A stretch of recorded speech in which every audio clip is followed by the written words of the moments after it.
Hello दोस्तों, आज के इस वीडियो के दौरान हम बात करने वाले हैं सालासा टेक्नो इंजीनियरिंग लिमिटेड को लेके। फिलहाल कंपनी में अगर बात की जाए तो पिछले 2 सेशन से बैक टू बैक इसमें रैली नजर आई। कंपनी की तरफ से जो क्लैरिफिकेशन है वो भी आज रिलीज कर दिया गया है कि इस रैली के पीछे का रीज़न क्या रहने वाला है। कंपनी से इस बीएससी का जो है स्पष्टीकरण मांगा गया है, तो इस चीज़ पर भी राय हम साझा करने वाले हैं क्योंकि कंपनी का ऑफिशियल डिस्क्लोजर अभी रिलीज किया गया है प्राइस मूवमेंट लेटर को लेकर। उसी के अलावा अभी जो कंपनी तेज़ी से जो वॉल्यूम इम्प्रूव हुई है, क्योंकि लगातार कंपनी में क्या कोई बड़ा इन्वेस्टमेंट देखने को मिल रहा है या कंपनी कुछ और रीजन से यहाँ पे जो है इन सब तेज़ी का सामना करना पड़ रहा है। तो अभी के टाइम ये तेज़ी कहाँ तक जाने वाली है, किस प्रकार रह सकती है। प्राइस अगर चेकआउट करते हैं तो 10 रुपये 40 पैसे पे आज का क्लोजिंग देखने को मिला 11% की तेज़ी के साथ। वहीं अगर आज के सेशन की अगर बात की जाए हाई प्राइस की, तो इंट्राडे का हाई जरूर लगा 10 रुपये 98 पैसे तक, यानी कि 11 रुपये इसके मानकर चल सकती है। यानी कि पिछले 2 सेशन में बैक टू बैक जो यहाँ पे रैली नजर आई है वो काफ़ी बेहतरीन देखने को मिली है, जो कंटिन्यूसली काफ़ी ज़्यादा भी देखने को नजर आएगी, क्योंकि 30% से अधिक की जो है रैली आपको नजर आएगी।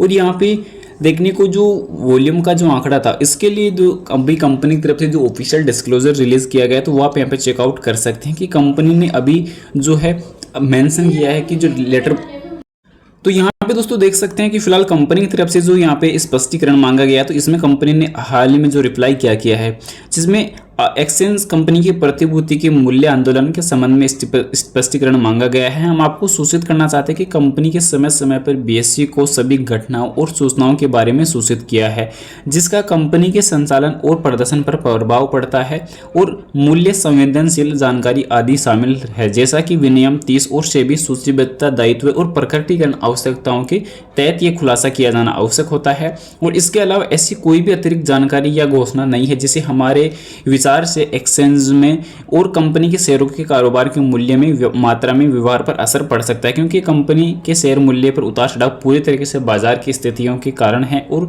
स्पष्ट रूप से बाजार द्वारा संचालित जिस कंपनी का न तो कोई नियंत्रण है और न ही कोई कारणों की कोई जानकारी। कंपनी के सेबी एलओडीआर की विनियम 30 के निर्धारित आवश्यकताओं का पालन करते हुए अपनी प्रतिबद्धता दोहराती है और विनियम अंतर्गत अपेक्षित सूचना के बारे में हम स्टॉक एक्सचेंज को विविध सूचित रखेंगे जब कोई ऐसी घटना घटित होगी, तो कृपया इस स्पष्टीकरण को ध्यान में लेवे। तो यानी कि कंपनी की तरफ से जो है डिस्क्लोजर जो क्लैरिफिकेशन के तौर पर जारी किया गया है, तो वो काफ़ी बेहतरीन है कि कंपनी ने ये क्लियर कर दिया कि हमारी तरफ से कोई भी ऐसा कोई रीजन देखने को नहीं मिला जिसमें तेज़ी जो अभी 2 सेशन से बैक टू बैक देखने को मिल रही है। पर यहाँ पे मैं आपको बता दूं कि यहाँ पे फिर से जो ऑपरेटर गेम हो सकता है, प्रमोटर गेम हो सकता है, क्योंकि लगातार जैसा कि मैंने आप लोगों को लास्ट टाइम भी बताया था कि कंपनी के Q1 के नंबर्स के अंदर लगातार प्रमोटर्स की जो गिरावट देखने को नजर आई है, प्रमोटर्स की होल्डिंग में एक ताज़ा गिरावट देखने को मिली। डीआई वालों ने तो बिल्कुल सेल ही कर दिया, तो ये चीज़ें जो है काफ़ी ज़्यादा इंप्रूव हुआ था। अब यहाँ पे चेकआउट करें कि जो कंपनी का जो भारत का सबसे अधिक सब्सक्राइब किया गया IPO मजबूत वॉल्यूम कारण 2 सत्रों में 35% से अधिक बढ़ा। तकनीकी दृष्टिकोण से सालासा टेक्नो इंजीनियरिंग ने सोमवार को 100 दिवसीय मूविंग एवरेज डीएमए को तोड़ दिया है और मंगलवार को अपने 200 डीएमए को पार कर लिया, जिसका एक और महत्वपूर्ण बाधा पार हो गई है क्योंकि यहाँ पे वॉल्यूम बैक टू बैक इसमें सर्किट देखने को नजर आया है। तो ये काफ़ी बेहतरीन भी रहेगा क्योंकि पिछले 2 स्टॉक में लगभग 35% की 2 सेशन में वृद्धि देखने को मिली है और 5 करोड़ से अधिक शेयरों का जो हाथ बदलाव देखने को आज के सेशन पे नजर आया है। कल के सेशन में जो था वो 8 करोड़ और आज के सेशन में 5 करोड़। तो ये चीज़ इंपॉर्टेंट है। कंपनी की तरफ से भी कोई भी जो है रीजन यहाँ पे जारी नहीं किया गया है क्योंकि Salasar techno engineering structure manufacturing EPC procurement and construction सेवाओं को इंफ्रास्ट्रक्चर सेक्टर में कार्यरत है और 2024 में कंपनी ने शेयर धारकों को रखे गए प्रत्येक शेयर के लिए 4 बोनस शेयर जारी किए थे। उसके बाद 2022 में एक स्टॉक स्प्लिट हुआ था जिसमें 10 रुपये प्रति शेयर के हिसाब से एक शेयर को प्रति 1 रुपये शेयर के हिसाब से 10 शेयरों में विभाजित किया गया था। वहीं अगर हम बात करें तो कंपनी का पहले भी जो है काफ़ी अच्छा यहाँ पे बोनस वगैरह का जो डेटा था वो हमें देखने को मिला। पर यहाँ पे महत्वपूर्ण वॉल्यूम वगैरह को लेकर अगर चर्चा अगर करी जाए तो आज के सेशन में वॉल्यूम काफ़ी बेहतरीन देखने को नजर आई है और इसी की बदौलत लगातार निवेशकों का भी जो ट्रस्ट है वो काफ़ी बेहतरीन इंप्रूव हुआ है। पर आज के सेशन में सीधे आप चेकआउट कर सकते हैं कि वॉल्यूम जो है आज के टोटल सेशन में कितनी देखने को मिली है। 11 करोड़ की वॉल्यूम देखने को नजर आई है। तो यहाँ पे काफ़ी तगड़ी वॉल्यूम देखने को मिली है। ट्रेड वैल्यू 116 करोड़ की रहने वाली है, 11 करोड़ शेयर की। तो यहाँ पे डेटाबेस भी काफ़ी बेहतरीन रहा है, जिसमें 36.5% की डिलीवरी रही है निवेशकों ने जो यहाँ पे ली है।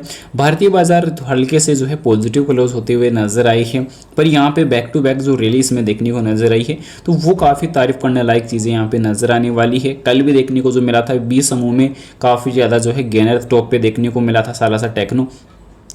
अब यहाँ पे टेक्निकली डेटा को लेकर अगर बात की जाए तो कंपनी का जो टेक्निकली डेटा है उसमें काफ़ी अच्छी कैंडलस्टिक जो संकेत है वो पॉजिटिव देखने को मिले हैं। अब यहाँ पे आरएसआई इंडिकेटर फिर से अच्छा इंप्रूव होता हुआ नजर आया है, आज 84.63 अंकों पे क्लोजिंग करता हुआ नजर आया है। और एसएम इंडिकेटर को लेकर अगर बात की जाए तो यहाँ पे चेकआउट कर सकते हैं 5 से लेकर 200 दिन तक का जो डेटा है वो यहाँ पे मौजूद है, और उन सब से ऊपर ये कारोबार करता हुआ नजर आया है। टोटल दोनों एक्सचेंज पर अगर बात करें तो दोनों एक्सचेंज पर आज 13 करोड़ की वॉल्यूम नजर आई है, जो काफ़ी बेहतरीन डेटा को दर्शा रही है। 36.5% की डिलीवरी देखने को नजर आई है। और यहाँ पे 1 वीक में अगर देखा जाए तो लगभग 38% का रिटर्न और 1 मंथ में 50% का रिटर्न के आसपास आपको सालासा टेक्नो देता हुआ नजर आया है, जो काफ़ी बेहतरीन अपडेट रहेगा।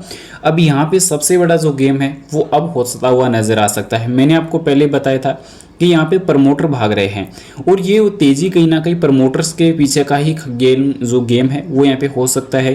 क्योंकि अगर मानकर चलते हैं कि अभी के टाइम जो है प्रमोटर्स जो लगातार एक टाइम पे सालाना बेसिस पर इस आंकड़े को अगर कवर करेंगे तो बेटर रहेगा। अब यहाँ पे मार्च 2021 के दौरान लगभग 75% की जो प्रमोटर्स की होल्डिंग थी वो धीरे धीरे धीरे धीरे घटती हुई यहाँ पे बढ़कर आ चुकी है 49% से नीचे 48.91% पे। तो ये आंकड़ा दर्शाता है कि हाँ अभी इसमें तेजी से प्रमोटर भागते हुए नजर आए हैं। बिल्कुल यहाँ पे डीआई वाले भाग ही चुके हैं हाथ सवाया करके, तो यहाँ पे चेकआउट कर सकते हैं, जीरो हो चुके हैं। और जो एफआई की इन्वेस्टमेंट थी वो भी काफ़ी तेज़ी से घटती हुई नजर आ चुकी है। जो जून तिमाही के मुताबिक, जून एसएसपी के मुताबिक अभी 4% की जो होल्डिंग है वही अभी बची है। तो यहाँ पे सीधे सीधे ये पता चलता है कि इसमें अभी जो है प्रमोटर्स का गेम हो सकता है।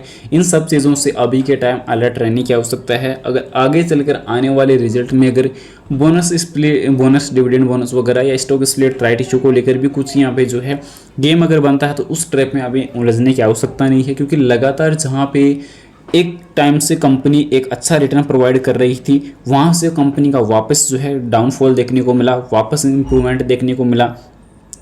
और यहाँ पे सेल जो है काफ़ी ज़्यादा आपको इंप्रूव होती हुई नजर आई। मार्च 24 से लेकर मार्च 25 के बीच में आपको जो है सेल में बढ़ोतरी नजर आएगी, पर कंपनी के जो खर्चे हैं वो भी आउट ऑफ कंट्रोल नजर आएंगे। फिर यहाँ पे आपको देखने को मिलेगा जो लेटेस्ट नंबर है यहाँ पे देखने को मिले Q1 के, तो उसके मुताबिक कंपनी की सेल फिर से डाउन हुई है, खर्चे वहीं देखने को मिल रहे हैं। तो कंपनी का जो प्रॉफिट है वो यहाँ पे थोड़ा सा इंप्रूव भले ही हो चुका हो, पर एनुअली तौर पर यहाँ पे जो है प्रॉफिट में काफ़ी ज़्यादा बड़ी गिरावट नजर आई। मार्च 24 के मुताबिक 53 करोड़, तो मार्च 25 के मुताबिक 19 करोड़ का ही प्रॉफिट देखने को मिला है। तो ये एक बड़ा ट्रैप हो सकता है। इन सब चीज़ों से आपको अलर्ट रहने की आवश्यकता है। फिलहाल बता दूं बाय सेल के लिए कोई भी रिकमेंडेशन सजेशन नहीं रहेगी, जानकारी ओनली एजुकेशन पर्पज के लिए रहेगी। वीडियो पसंद आए तो लाइक और चैनल को सब्सक्राइब जरूर से कर देना। Thanks for watching this my video. Vande Mataram.